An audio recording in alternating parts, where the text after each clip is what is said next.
নমস্কার। এইবার ইতিহাস রচিত হতে চলেছে দীঘায়। হ্যাঁ, ঠিকই শুনছেন, এইবার প্রথমবার রথযাত্রা হবে দীঘার জগন্নাথ ধামে। আগামী 27শে জুন পূর্ণ দিনে শুভ সূচনা করবেন স্বয়ং মাননীয় মুখ্যমন্ত্রী মমতা বন্দ্যোপাধ্যায়।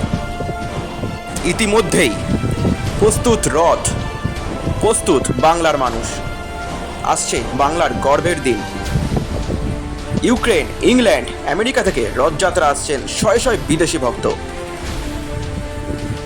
বাংলার লোকসংস্কৃতির সাথে একাত্ম হবে বিদেশি শিল্পীদের নৃত্য গীত। হ্যাঁ, ঠিকই শুনছেন আপনি।